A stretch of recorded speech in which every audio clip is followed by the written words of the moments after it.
Okay. Then we will learn some new design patterns: strategy, template method, and proxy. And with an example, we'll learn the command and the state design pattern. So we have learned this factory method and parameterized factory method, abstract factory observer in last class. And we have learned the three basic design principles.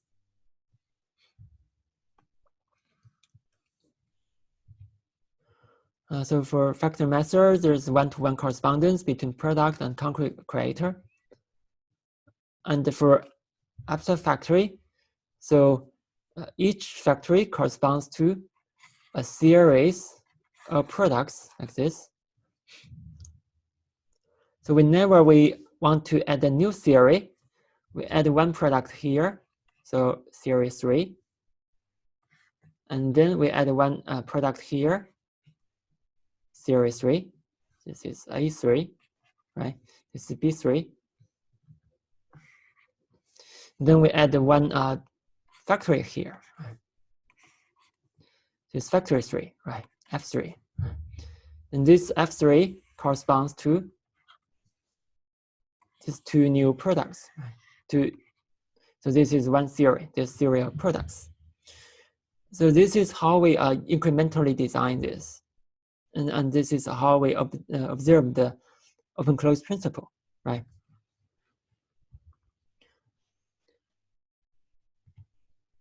Then for observer, we know that the major merits of this is that the subject does not need to know details of the observer, right? It's just to call the observer's interface notify, and then it works. Then for strategy design pattern, it is another behavioral design pattern. Before learning this, we come to an example. So if we want to monitor the load in the computational grid, and different interfaces for different operating systems are available. So this is how we monitor the load in Windows, right? We all have this for the Windows users.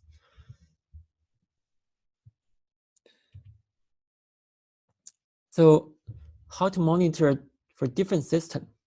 How to design such a monitor? This is one possible design. Or apparently, it's not good design. So we can enumerate the different type of the system, and then for different system, we call different interfaces, right, to monitor the system load. So in this case, if we want to monitor a new type of system, then we need to modify this part of the code, right? Apparently, this is not good design.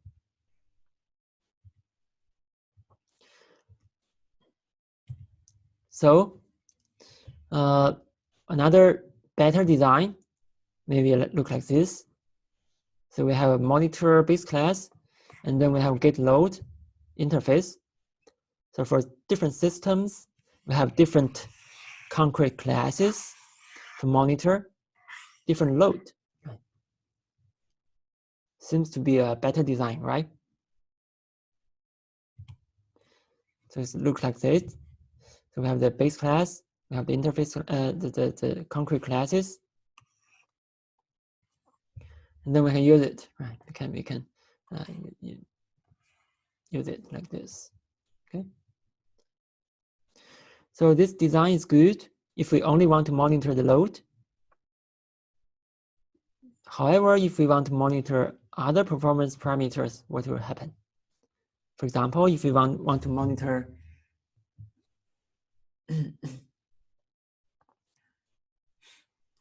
so for example, if we want to monitor the latency, right? So there are many different latency measurement methods. Then if we enumerate this, For example, if we have a class to monitor Windows and direct latency, and then Windows and proxy latency, and then Linux direct latency, Linux proxy latency, then we have m multiply n different classes for m methods of get load and n methods of get latency, right? That is really a lot of different classes, right? Things get worse if you want to get some memory for different, or get this usage for different systems. So that is explosion, right, of the number of classes. How to solve this problem? So we mentioned that we have separate and decouple, right? Again, we want to separate and decouple between them. Then this will be better. Decouple and separate. This we mentioned in previously that this actually corresponds to single responsibility principle, right? SRP. So we separate between them, right? So first we have monitor as a context. Then we have the get load as a strategy or interface. Then we have another interface, latency strategy.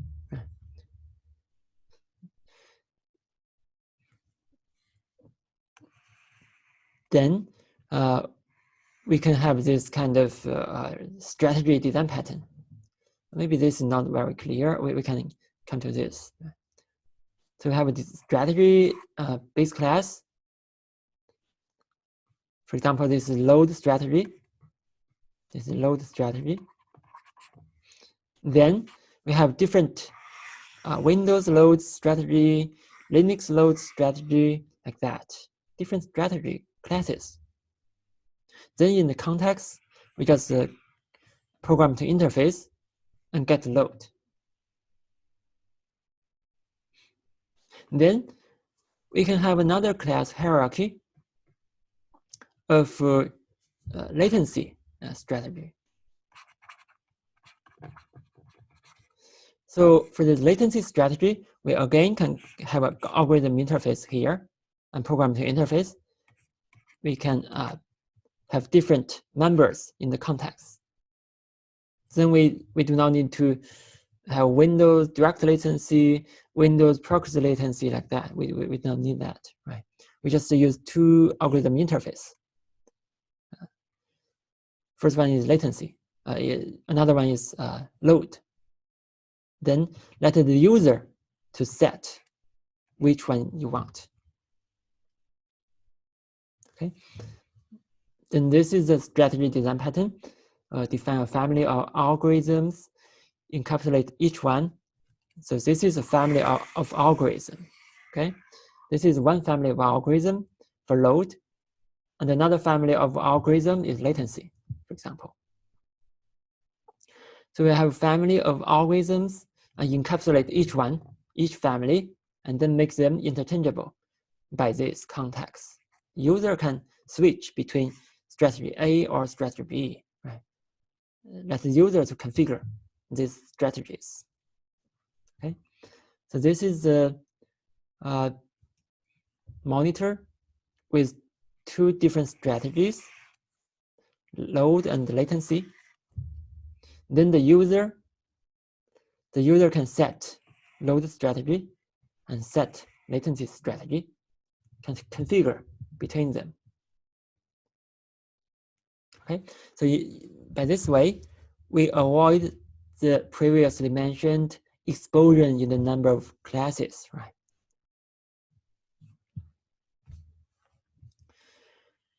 And this is the design of the class load strategy. And then this Windows load strategy, 32 and 64-bit designs and system. And then a latency strategy. Then we have direct latency, proxy latency, like that. Then the user can configure, right? This is context, context to use the different strategies. So we have the pointer to the base class. So this is program to interface. Right? So if in the future we have different load strategies, we just add it. This class does not need to change. Right? So the user can set the different strategies. Then this is the user program. So we can just set the different latencies, right? Set different latencies. So the user is responsible for configure this program. Right? Okay. Any questions?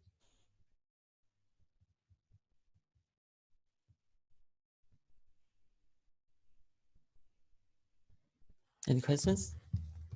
Okay. No question. We come to another example.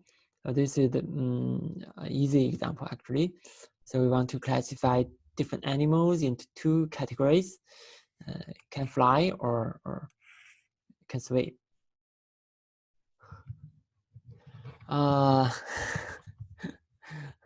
Okay. Yes. Sorry about that. Yeah, we really 也许讲的真的有点快哈。有什么地方没有听懂吗？我们可以中文问也可以哈。因为我们今天会有3个同学做报告啊，所以我们另外课程内容还比较多，所以讲的有点快啊。就是说把这个策略哈，就是留给这个用户来指定，留给用户来指定，对吧？So here is a family, right? A family of algorithm. A family of algorithm. So in the future, if we have another algorithm for this, for example, latency, we just add it, right? Then the user will set it here. User will configure this, right? There's no so if it's not designed like this, then we another way of design may look like this.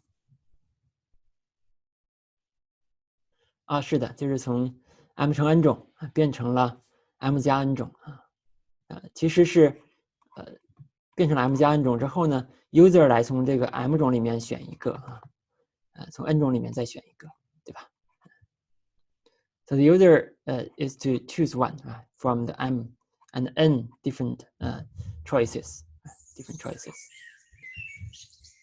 Okay, let's have 5 minutes break.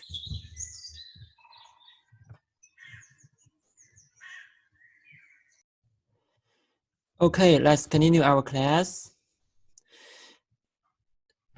So for this monitor class, there are 2 strategies. One is the latency strategy. So this is a class diagram or inheritance diagram. And this is the load strategy.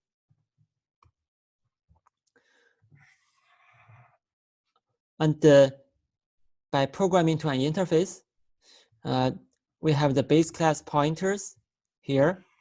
These are the base class pointers and the interface.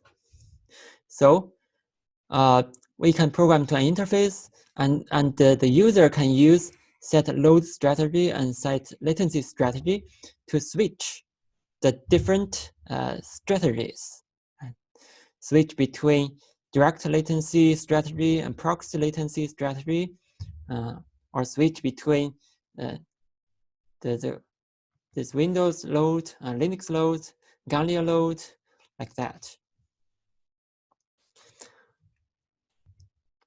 Okay, then this is the program for the strategy design pattern example. So you can see this is the base class for load strategy. And again, this is virtual. So we just mentioned that whenever you have an inheritance hierarchy, whenever you have the inheritance, this,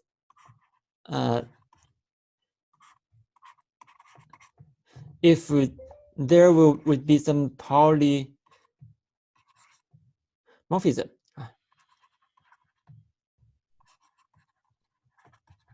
Actually, I think for most designs, sooner or later, we may have polymorphism, right? So I highly suggest you that whenever you have an inheritance class diagram, you can set a virtual destructor. And this is very important and the key to avoid memory leaks.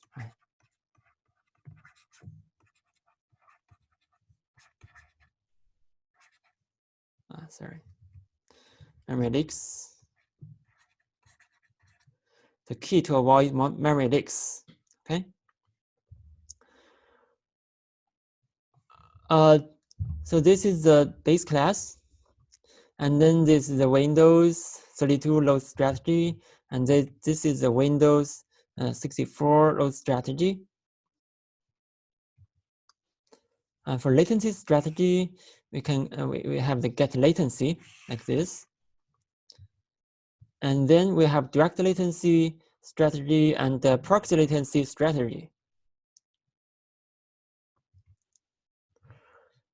Then for the user program, we can set the corresponding latency strategy and load strategy. So this is left for the user. The user can use it differently, right? So configuring the different latencies is left for the user. So the user can do that as the user wants, right?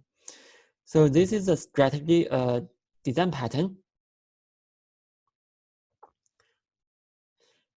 So this is how we actually use it.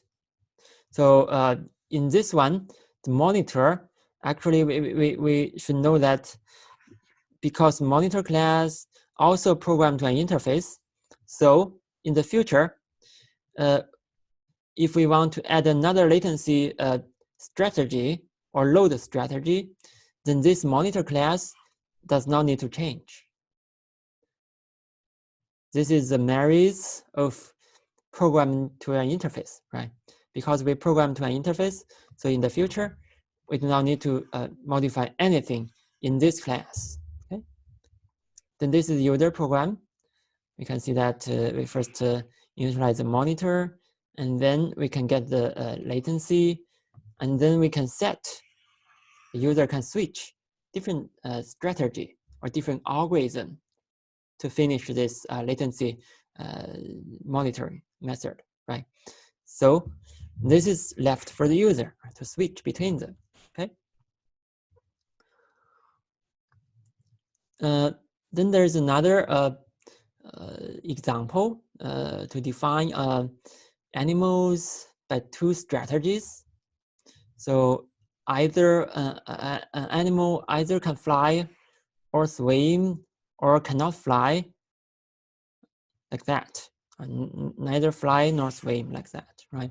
So by the behavior, we can characterize different animals. Then for the fly behavior, this is fly virtual method. And then bird fly is one behavior. So in bird fly, we just print fly, right? Bird fly. And then another class of animals cannot fly, right? So we just print cannot fly. Then for this strategy, swim's behavior is another strategy, right? Then one is fish swim, another one is cannot swim, right? Cannot swim. So there are two different strategies and two different inheritance class diagram, right? Then for class animal, there are two base class pointers. And in the method, public method, it just calls the corresponding strategy method, right? Because this is the pointer, right? This is a pointer to the base class, so we can easily switch it to different strategies when we define a new class, right? So if we want to define a fish, then this fish and the strategy should be fish swim and cannot fly, right? If we want to define a bird, then a bird cannot swim but can fly, right? So this is a way to switch between different strategies by programming to an interface and using the strategy design pattern. Okay. The user program is like this. Okay, then that is the strategy design pattern. Actually, strategy design pattern are often combined with template method. And what is template method? For example, in our pizza store example, originally we sell pizza and hamburger, right? Now people want drinks, so we need to sell drink. If we want to make some hot drinks, for example, if we want to make coffee, we need to first boil water and then drip coffee, and then boil into the cup, then add sugar and milk. So this is a way to make coffee. Then for class T, if we want to make tea, the steps are similar. First boil water, then steep tea, and then pour into cup, and then add lemon.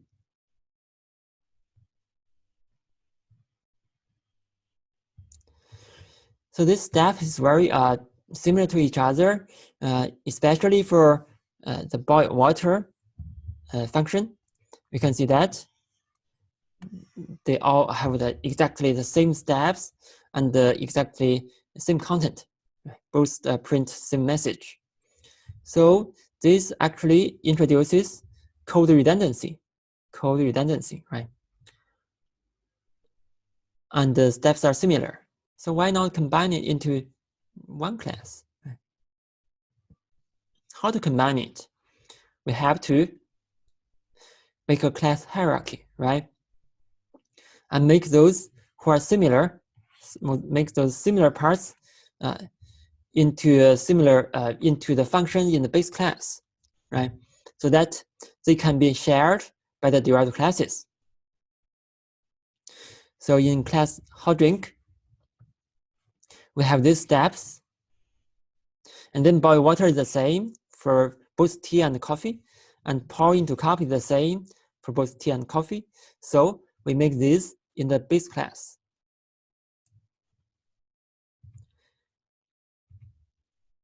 Like this.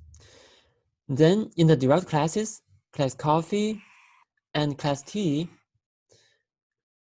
we just need to implement different parts, right? Such as brew. So to make coffee, we need to drip coffee, and to make tea, we need to steep tea. And then add continents. For coffee, we add sugar and milk. Then for tea, we add lemon.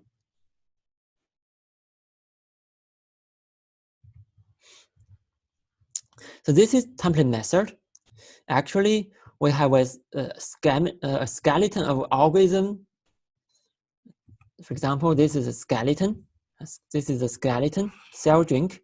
This is a skeleton of the algorithm. And then there are different steps. In total, 4 steps. Then some steps are shared by the base class in the base class, and they are shared by the derived classes. Then by defining different steps in the derived class, we have different algorithms, right? By defining different steps in different classes, we have different algorithms. we get different products, right? We get different coffee and tea, right? So this is template method. So template method define a skeleton of an algorithm and then defer the steps, some steps, not all, some steps to the subclasses. So template method lets subclasses redefine certain steps of an algorithm without changing the algorithm's structure. So these are the steps, operation 1, 2, 3, 4, like that, 5. Then for each concrete class, we just need to re-implement certain steps. Then we have a new algorithm. This is template method. Now we make a comparison between template method and strategy. So for template method, we have an algorithm skeleton, and this skeleton does not change. And this skeleton actually is in the base class. Then for strategy, algorithm usage does not change because we know that there are the interface of the algorithm is in the base class, right? And then by switching the base class pointer, we can call different, we can call the same interface, but using different derived class objects, right? So algorithm interface does not change. For template methods, we change certain algorithm step, right? Change certain algorithm steps. And then for strategy, we change the implementation of the algorithm. Change the implementation of the algorithm. So for objective, the template method defers details of implementation to subclasses. And then for strategy, we just need to avoid, we want to avoid the increasing number of classes by user configuration, because if we have a strategy, one strategy A, right, and we have a strategy B, if A has 3 implementation classes and B has 4 implementation classes, if we combine all of them, then we need 12 implementation classes.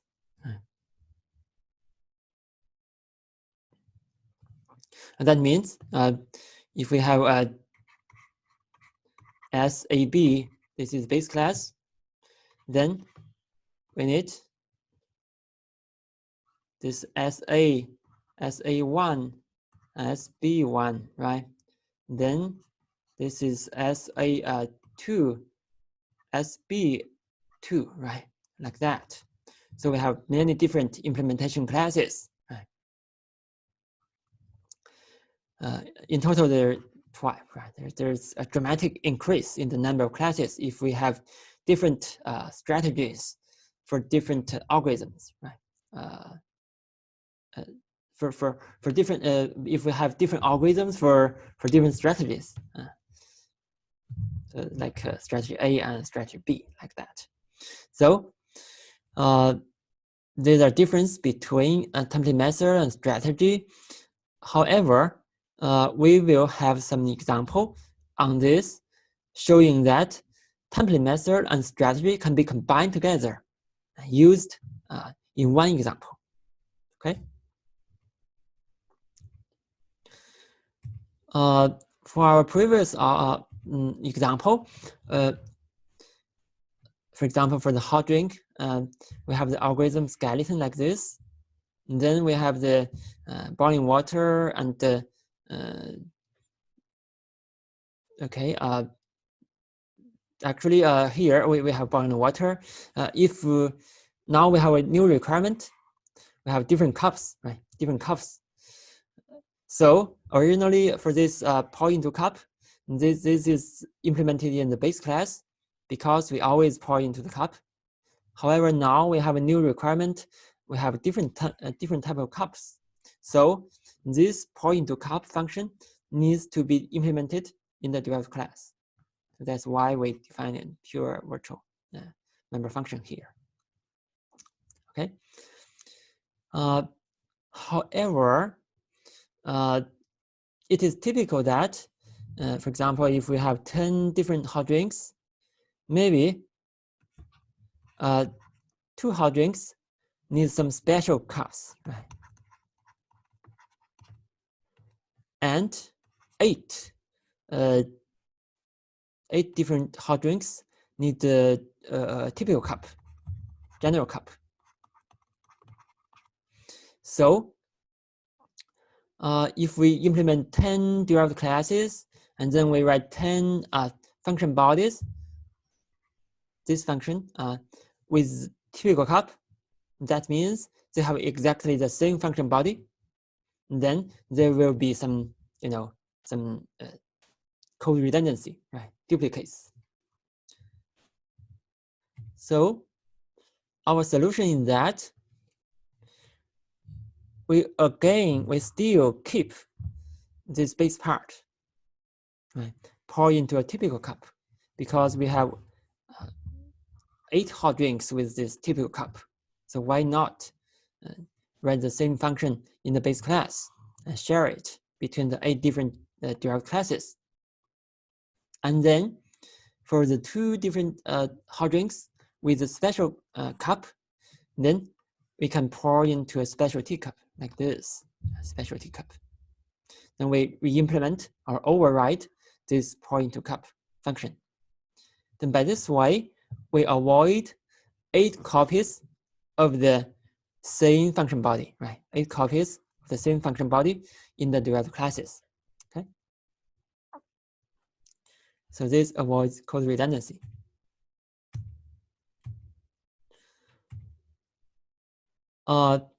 Now we want to review the template method. So first we have an abstract class. This abstract class defines algorithm skeleton.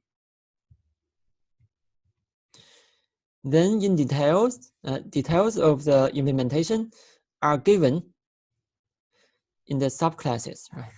For each step, certain steps actually, not all. Maybe some steps are implemented here and here.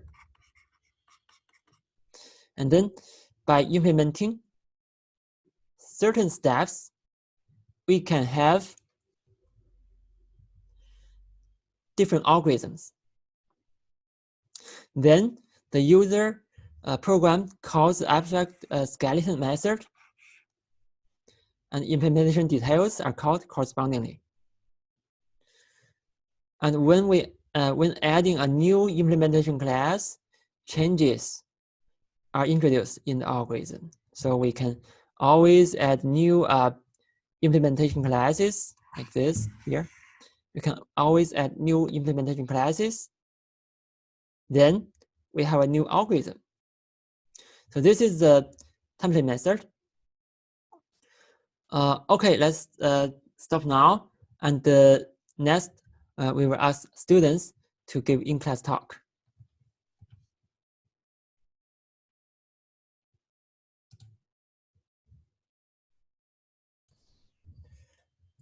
Okay, let's start our class. So in our last class, we have learned the template method. So we know that template method defines an algorithm skeleton. Algorithm skeleton.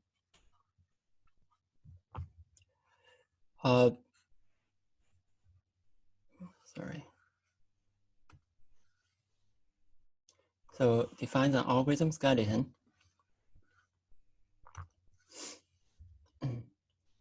And then the abstract gives algorithm skeleton, and something happens. Okay.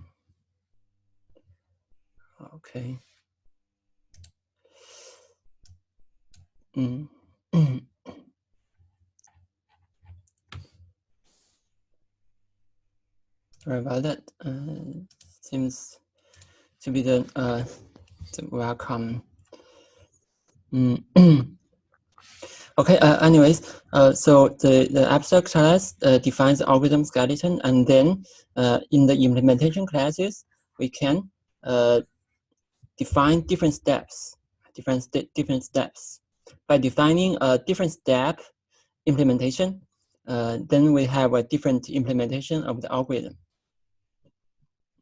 So algorithm changes by different implementation classes. Another example is the task scheduler. So when we study operating system in the future, in this class, we will know this more about the operation of task scheduling.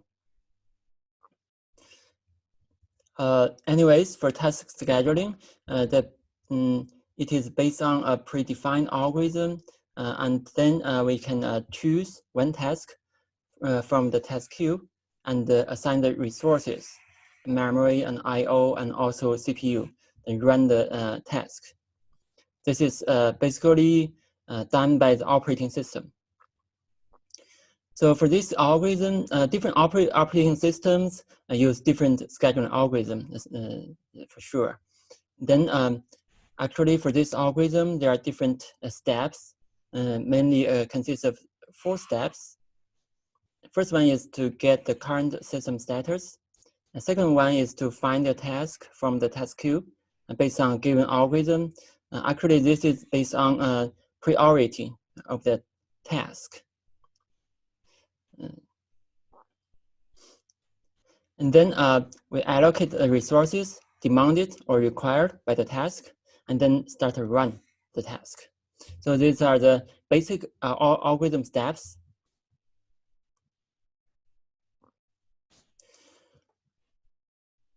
Then here is the design of the task scheduler. So we have an algorithm schedule, and then this gives an algorithm skeleton. First, we get a system status, and then find the tasks to run based on the priority of the tasks, and then allocate resources to the task, and then we start the task. So this is the basic step of the algorithm. And then for each algorithm step, we can have an implementation. So these steps are deferred to the derived classes, so that for different derived class, we have a different design or different implementation of the different algorithm steps. So we have a different algorithm. So this is the template method. And this is how we define the different algorithm steps. And then we can call the task scheduler. Right? We can call it schedule algorithm interface. Then we have a different algorithm. Okay, then this is template method.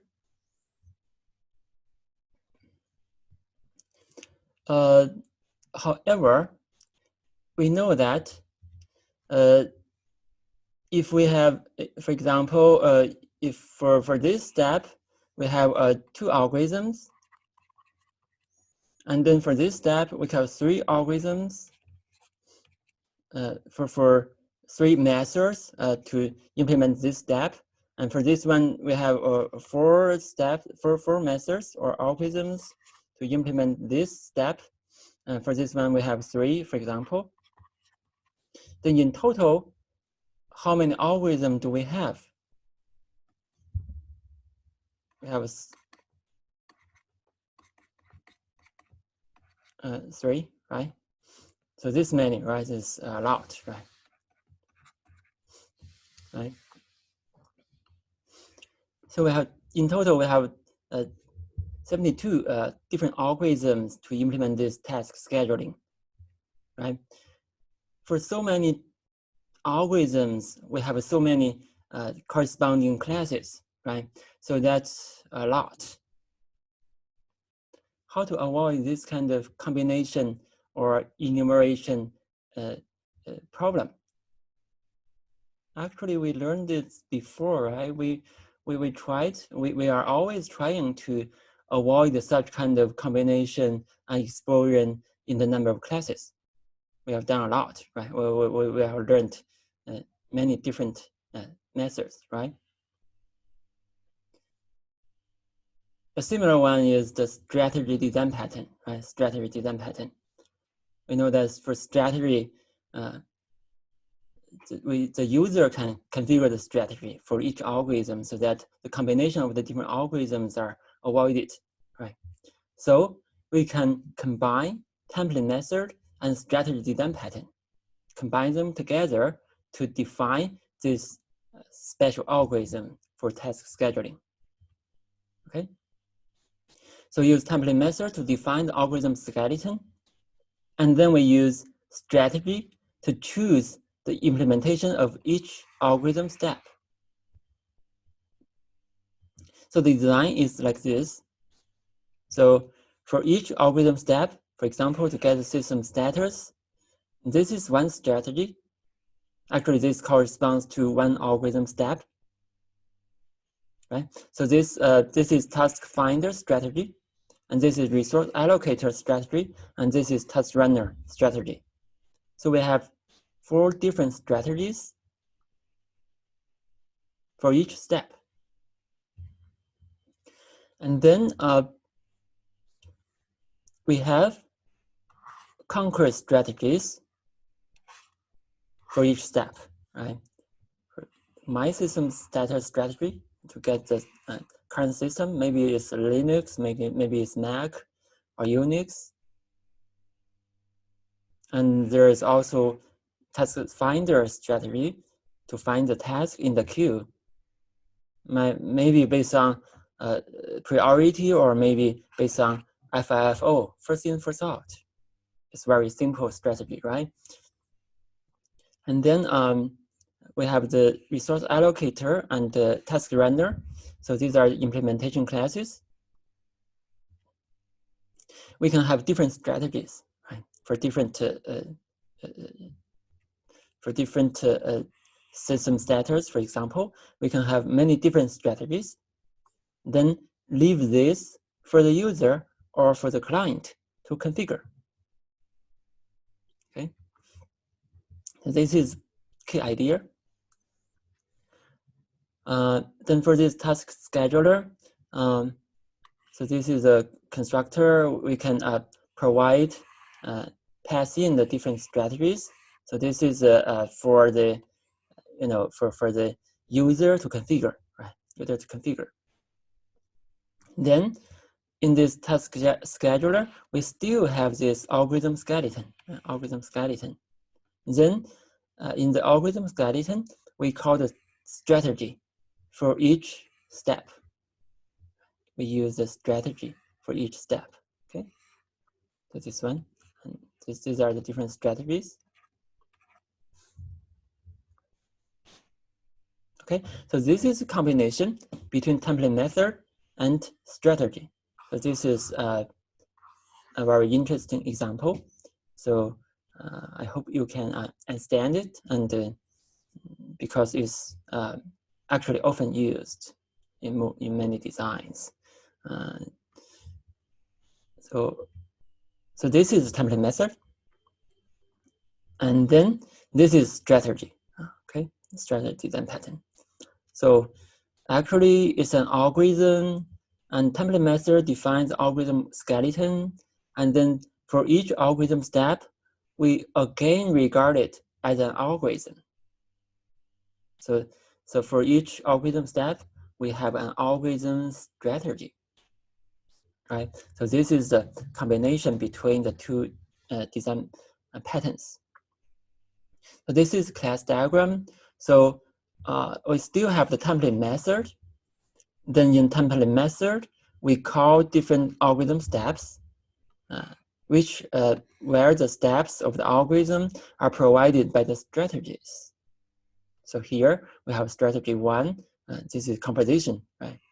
This is composition. Then for algorithm step 1, we have different concrete implementations for this strategy. And then for the step 2, we again have different implementations. Right? Then we have different algorithms which can be configured by the user. Right? By the user, we can set the different algorithm steps, algorithm strategies. Right?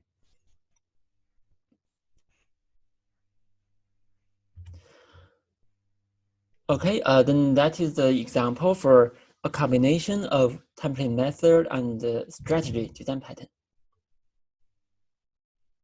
Actually, when we read others' code, when we read, especially when we read classic code, we can always find something related to design patterns. And sometimes there are also some combinations of different design patterns.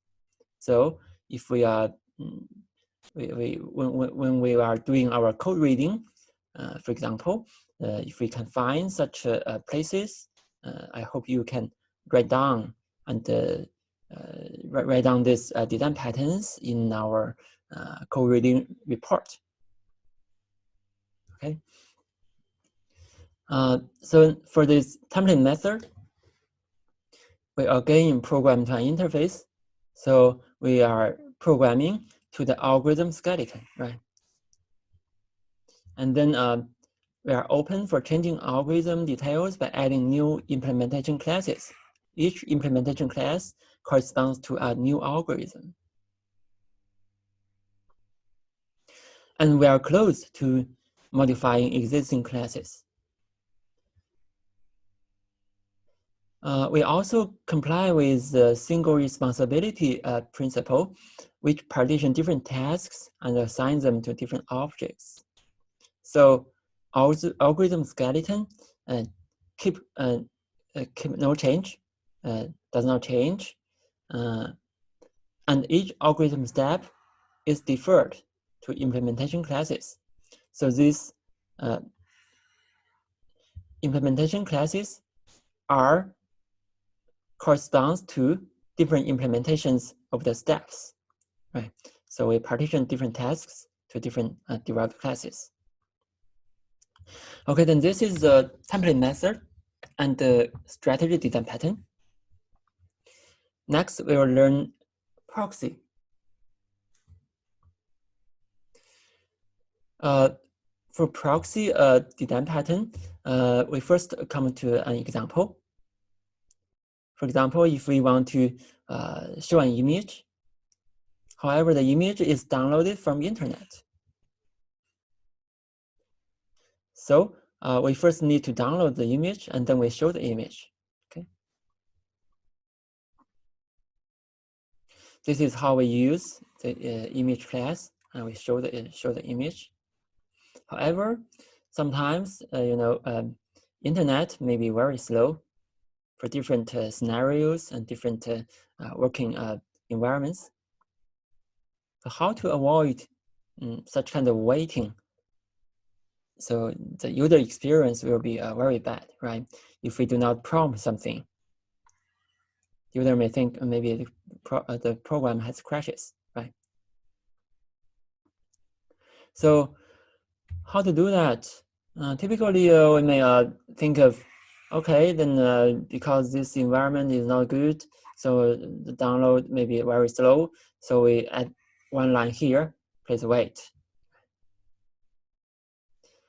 However, maybe the image show will be used in many different parts of the code.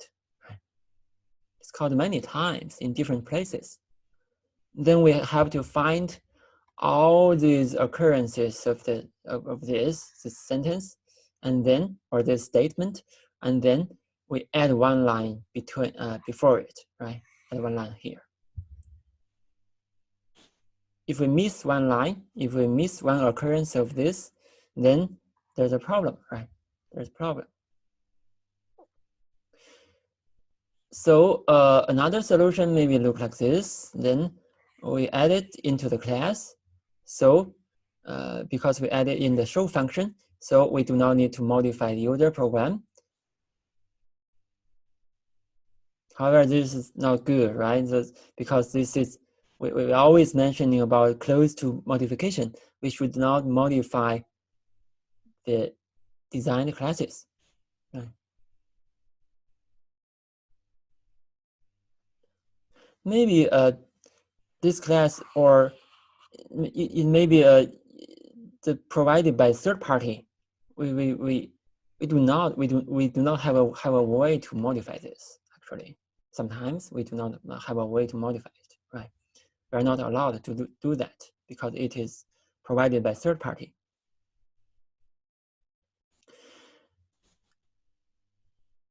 So how to do that? How to solve this problem? So our solution is to use proxy. So the proxy design pattern looks like this. So we have a base class graph, which has a show pure member function. And then for class image, we have similar functions, show and download. To add something before we show the image, we can add it here, right? We have an image proxy defined here, which is a subclass of graph, and then override the show function, and then in the show function, we can add something before calling this. So the image class, for using the image class, we have a composition. We have a pointer here. So this is composition, and then in this composition, we can add anything we want, either before image show or after image show. We can add anything we want, right? So this is the image proxy. So now we can use the image by using image proxy, right?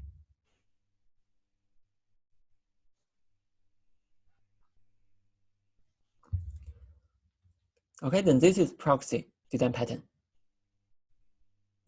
It's also called delegate. 代理或者委托啊，代理模式、委托模式。Okay, so this is a proxy provides a surrogate or placeholder for another object to control access to it. So before or after providing access to the object, different tasks can be added for different purposes. So it's very flexible. This is the class diagram of the proxy design pattern.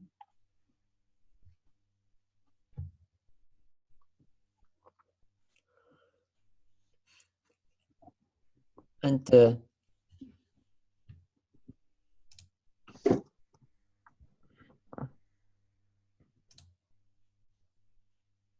okay.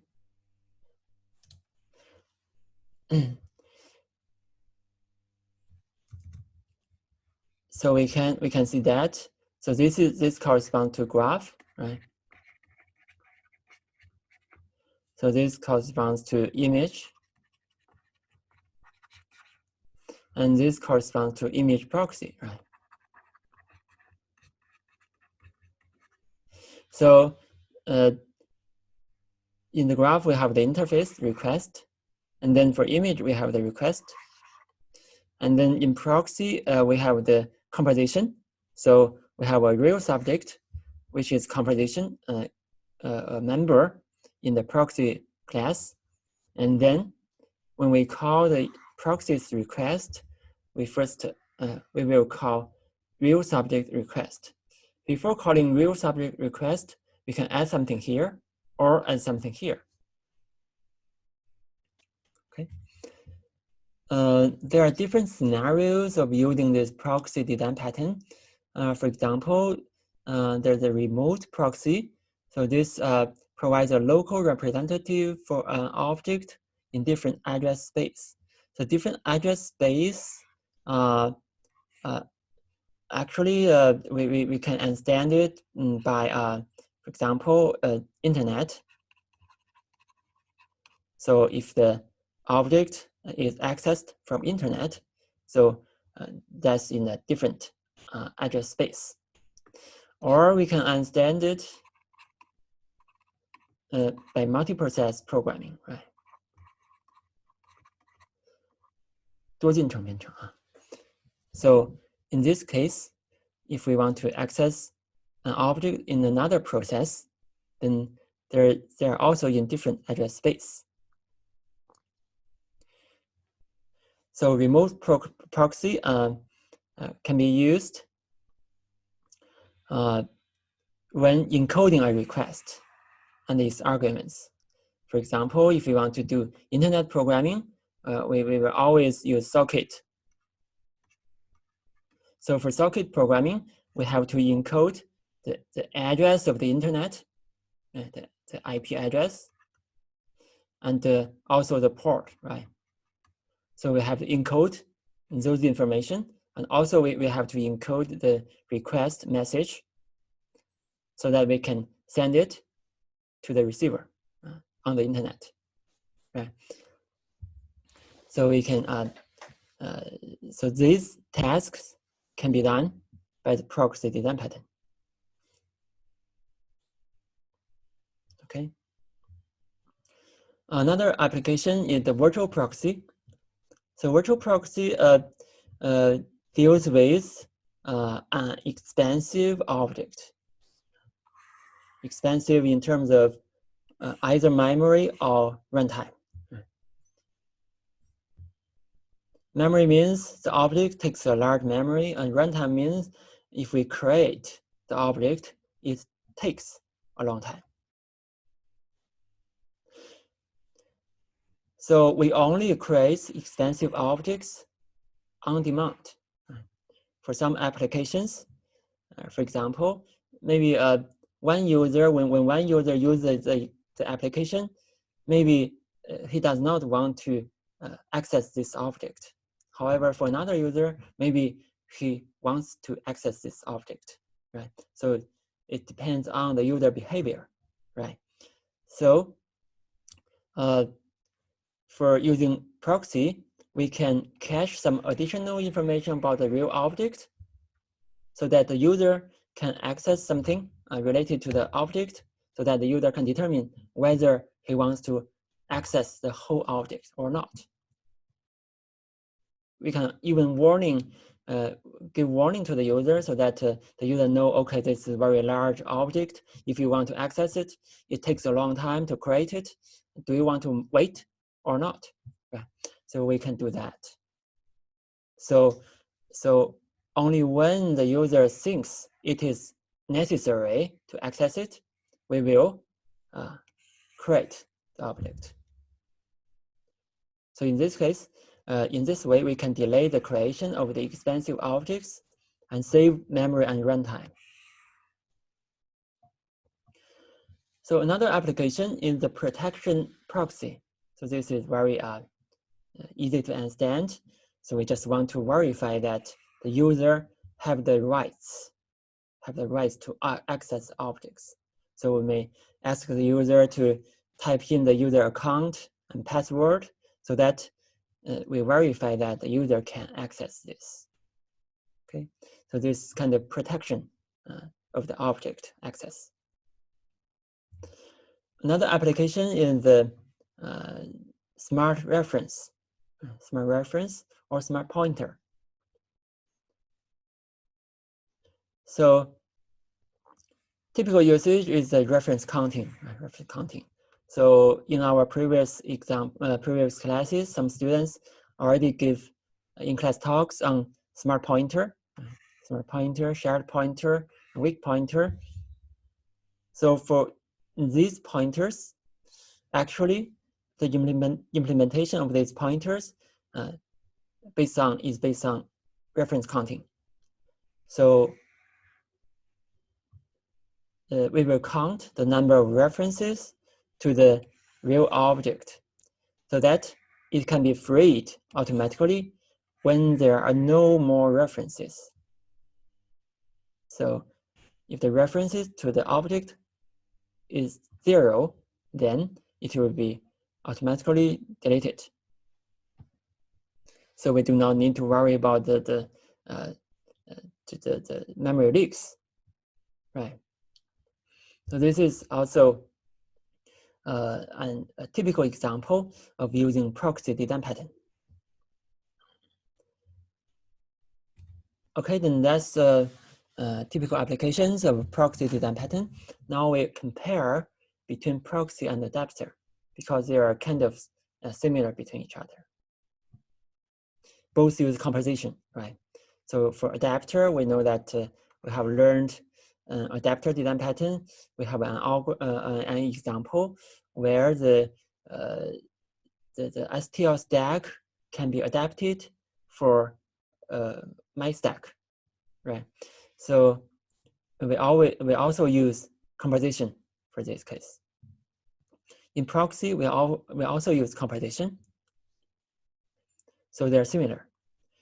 Another similarity is we can both can provide access to the objects.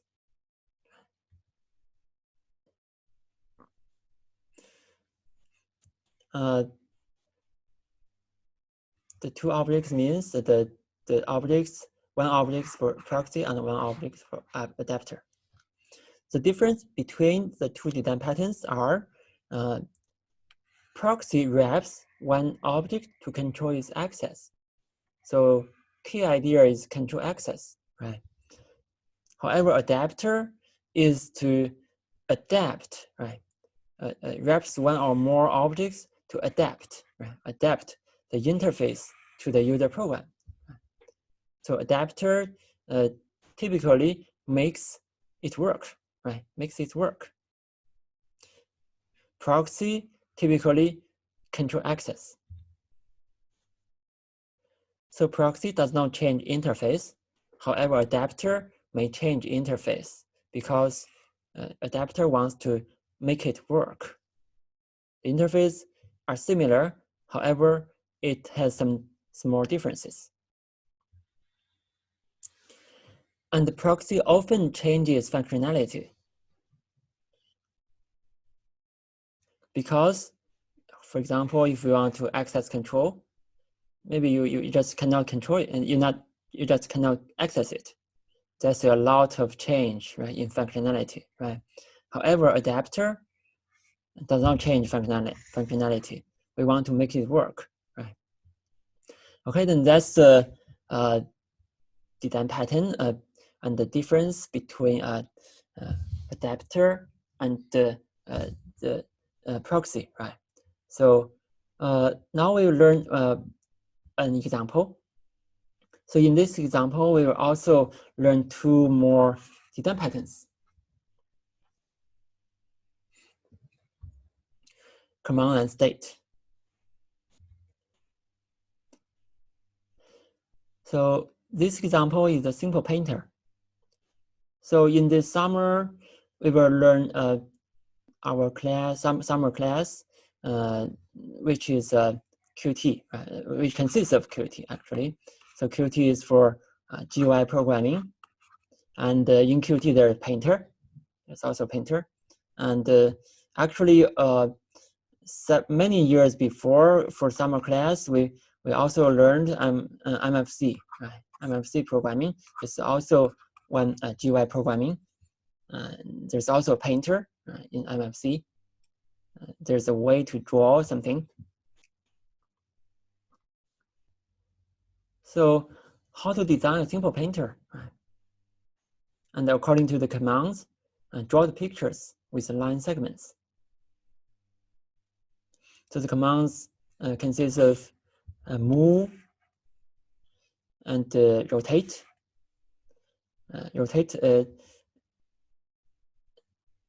Rotate means rotate in directions, and then pen up and down. So if we move, if pen is down, then we move, then we are drawing, right? If pen is up, we can just move without drawing, right? So here's an example. If we want to draw a square of 100 by 100 pixels, So our initial position is this here, right? And then we first head up. This is direction. Then we forward by 100, and then we turn right, and forward by 100. This is a turn, and then turn right, and forward, and turn, and forward. Right. Then we can draw this square. Right.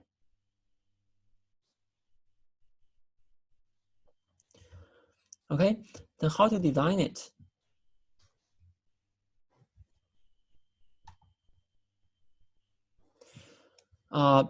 We need the following classes. Class canvas, which store and display the drawn picture and provide drawing interface. So canvas basically provides a drawing interface. Is related to the device, right? The drawing device. And then class command is for the different drawing commands, right? Different drawing commands. Then class context is to store current drawing status. Current drawing status means, for example, where the current pen is, right? And which is the direction, right? So things like that. So canvas basically provides a drawing interface, right? This is drawing interface. And then if we draw something, then we want to show the picture, we can call this show picture, right? Function. Then command is for the drawing, different drawing commands, right? So this is a interface class. We have a pure virtual memory function execute. And then we have the move command. This is concrete class or implementation class. So in move command, we have an implementation of the execute. So the different commands include move command, which can move forward and move backward. So the parameter is a step. How many pixels do we want to move? A negative step is for backward, and positive step is for forward. And then we rotate command is to rotate the direction, whether left or right. Right? If we are going forward, do we want to rotate the left or rotate the right? Right. So we can take a parameter angle, right? And different negative angle means turn left by some angle, and positive angle corresponds to turn right. Then pen command has two status. One is up and one is down. Right?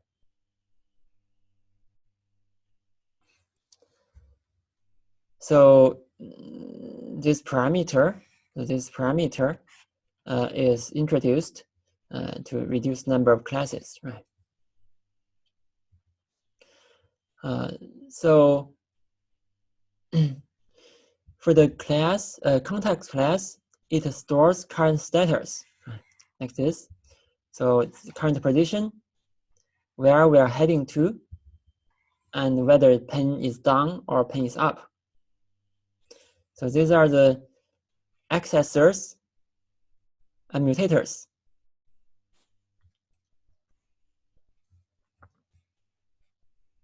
Include this, right? Then the interface class UI is to create the commands. So this is related to command. So we can, for example, we can read the user input and then interpret the command text input to command object.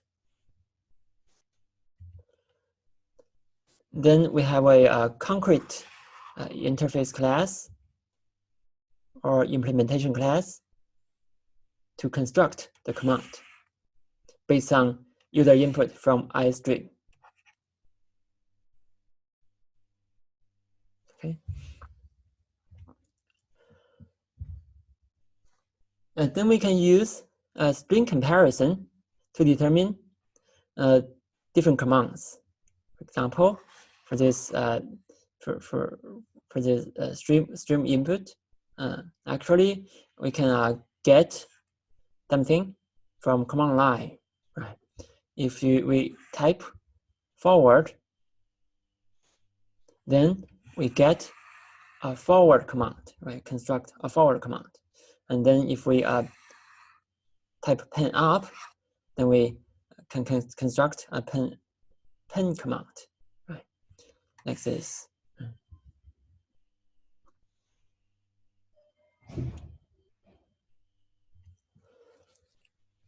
So this is the remaining part.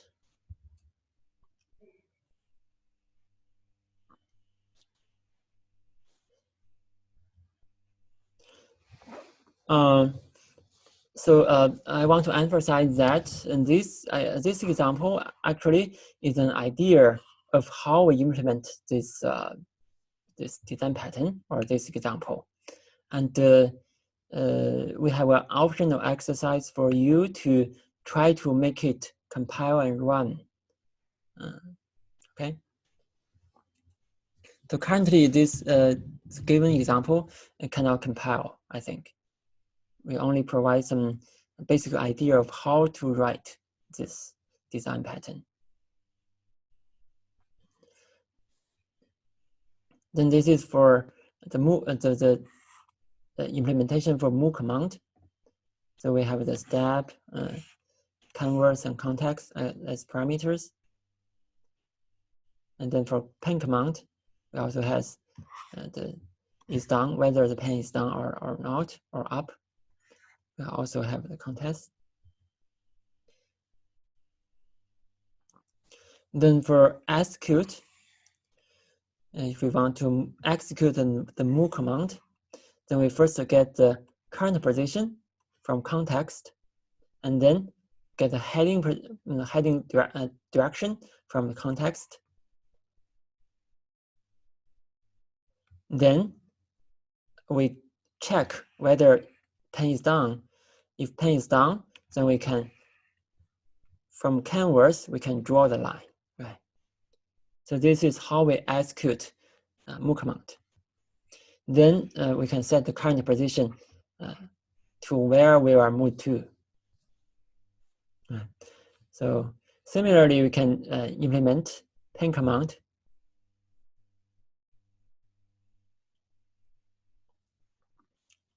Then the user program looks like this. So we have iStream.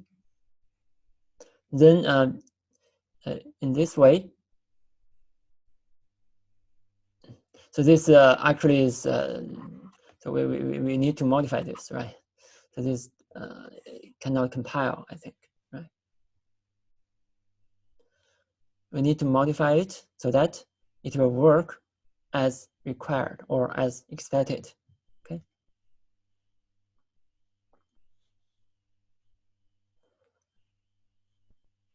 So just like OStream,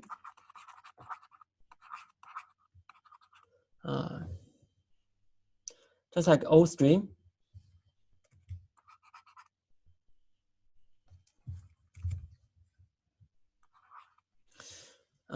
which is we can use cout. We can also use OFStream object, right? OFS, for example. And for iStream, we can also bind it to ifstream or cin, right? Or cin.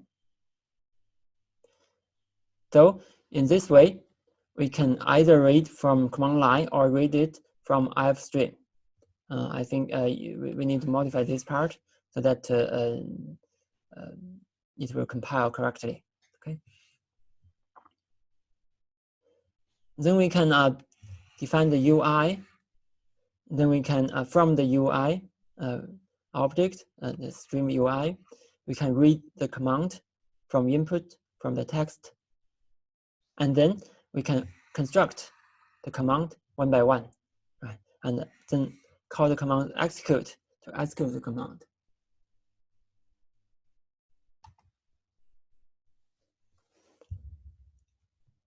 Then after executing the commands, we can call the canvas show to show the picture.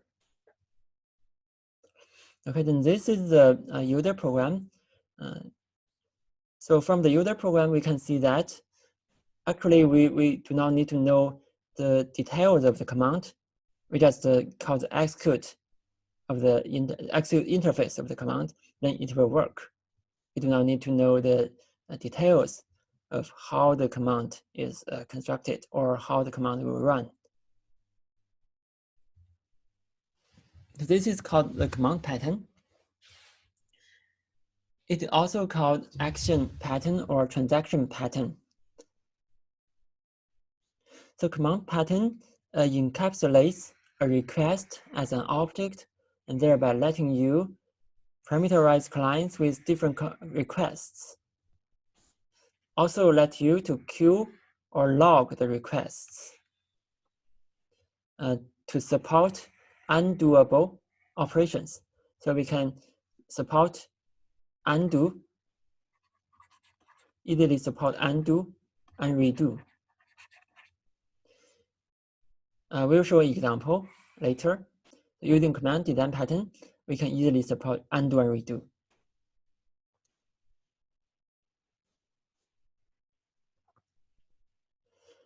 And using the command pattern, we can encapsulate method invocation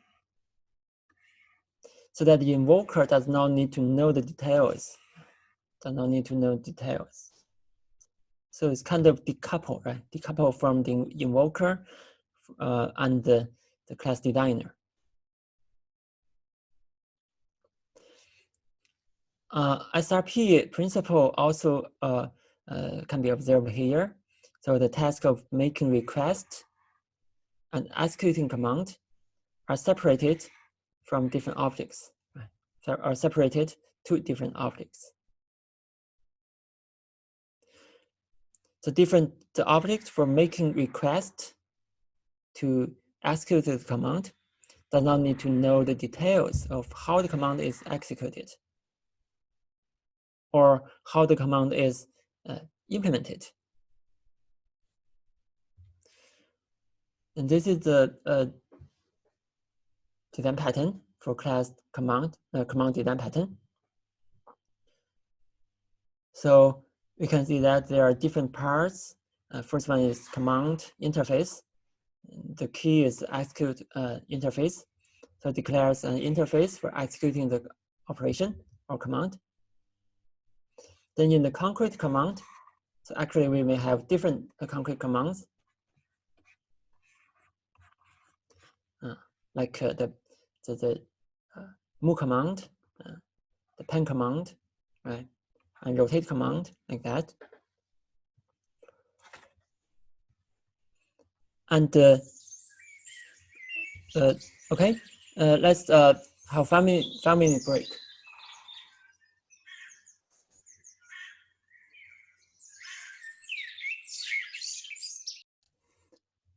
Okay, let's continue our class. So for this class diagram, we can see that the command declares an interface for executing an operation. And the concrete command defines a binding between receiver and action. So receiver is to execute the command, right? The receiver is to execute the command. So in concrete commands execute member function, we will call the receiver's action. The receiver is the one to execute the command. So in our example, class canvas and the context corresponds to receiver, right? Receiver. it is used to execute the command. So concrete command implements execute by invoking corresponding operation on receiver. Right? Then clients in this one, clients correspond to stream UI, which creates, is responsible for creating the concrete command and sets its receiver. An invoker is a main function, which asks the command to carry out and request the execute interface. Okay.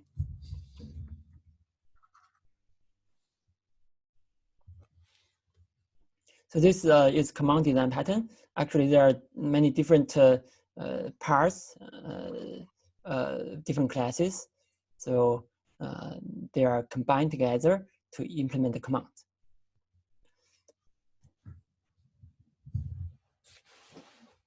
Okay.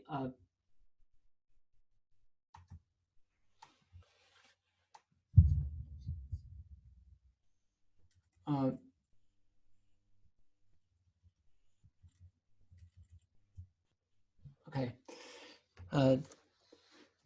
Then for the command design pattern, we can see that it decouples between the object making request, that is the invoker, and the object that knows how to perform it, that is the receiver. Right? So the invoker does not know how to perform it and does not need to know how to perform it. Right? A concrete command object is responsible for a decoupled task, which encapsulates a receiver with an action or a set of actions. So the receiver is composed in the concrete command object. So this is using composition. So this is member variable, right? Member variable or member pointer to compose in the command object. So invokers are parameterized by the commands, right? The invokers just call the command execute. It does not know which command is execute. Does not need to know how the command is executed and actually the effect. How if we call different commands, then the invoker may have different results, right? So that means the invokers are parameterized by the commands. Then using command pattern, we can realize undo and redo. So the key idea is to store the commands sequentially in a list.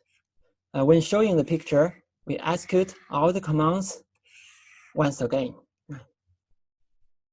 If we want to undo, we can skip the last command in the list and execute the remaining commands. If we want to do redo, we execute the latest command once again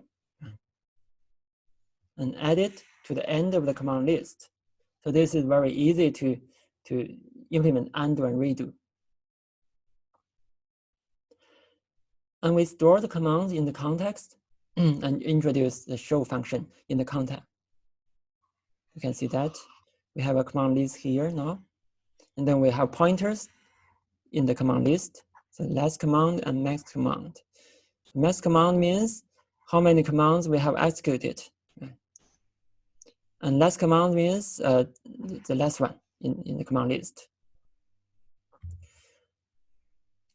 So we can add one command in this way.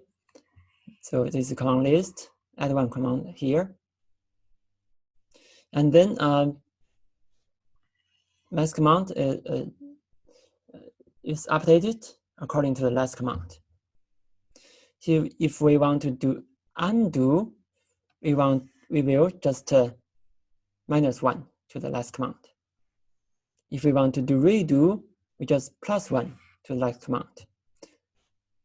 As long as it is less than max command, because max command is the maximum number of commands in the list. Right. So this is a way to do redo and undo.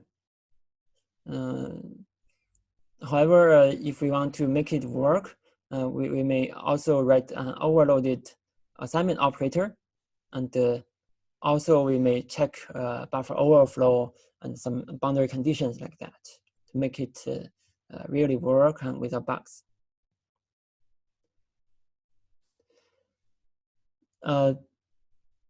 We can also modify the design a little by removing canvas and context members and then pass them as function arguments. So now in the move command, we do not have the members. We just pass it by arguments. So I think either way is fine based on our, our priority or our maybe, for example, if we want to set it as member, maybe in this way it's easier to access the member and access the data if we pass it by arguments. If we have many members, for example, you have 10 members, then passing by arguments is not good, right? So it depends on the real design. We can use either arguments or members. And then in the show function, we can just execute the commands sequentially, one by one, and then we can show the canvas.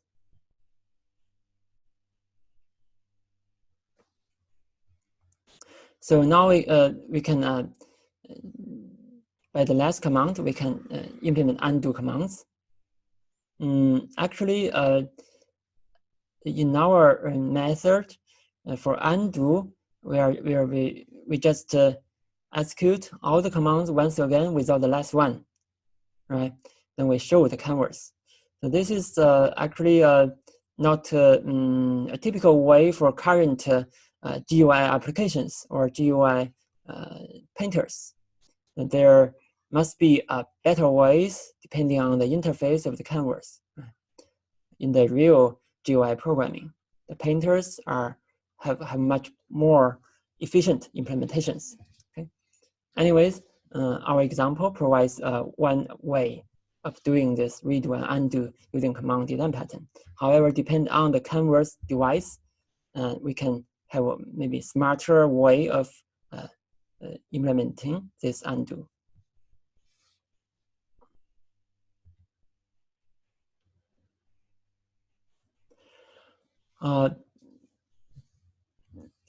So using by redo and undo, we Stream UI needs to identify undo and redo commands.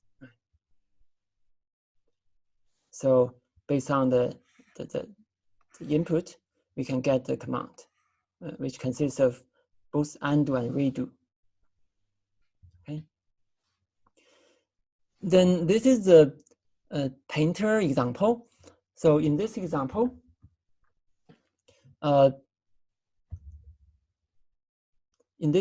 we have a pen, and the pen have two states.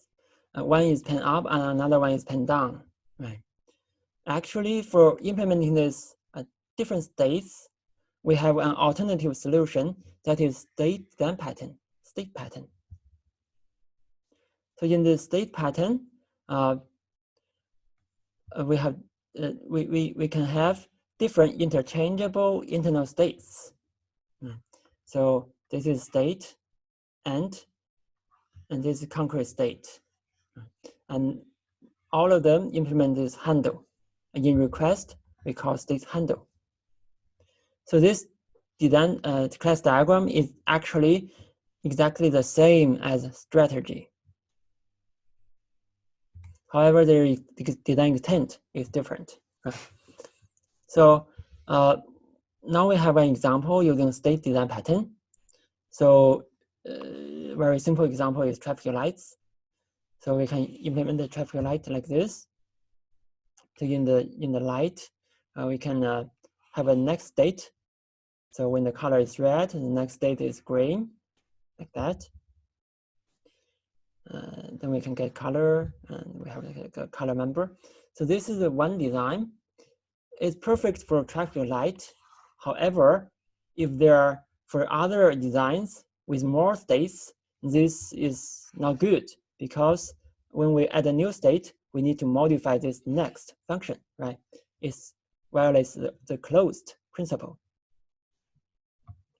So in the state class, if we want to use the state design pattern, we can design like this. So we have a state design pattern and the state class. And then in the state class, we have a light member. And then we have the red state and green state. And for each state, we override the next, so that the light will set a next state. So in red state, the light will set green state. And in green state, the light will set yellow state. Okay, then this is the state design pattern. And then in the light class, it has a state member. And in the next, it will first get current state, and then from current state, it will switch to the next state, and then delete the old one. Right. Next state, this next, we will set the state of the light. Okay, then this is the state pattern. Actually, it's not difficult to understand. So state pattern allow an object to alter its behavior when its internal state changes. So the object will appear to change its class. So it seems the object is instantiated from another class. Actually, this is by referring to different state objects. So although state and the strategy have the same class diagram, I just mentioned that, their intents are different. So state design pattern is for the case where context behavior changes due to the changes of the internal states. So the clients know little about the state objects. However, so for strategy design pattern, the client knows a lot about the strategy object, so that the client can configure the context, right? Can configure the strategy, right? Switch between different strategies, right? So state transitions can be controlled by state or context classes, right, in the state design pattern. So in the traffic light, the light will set the next one, right?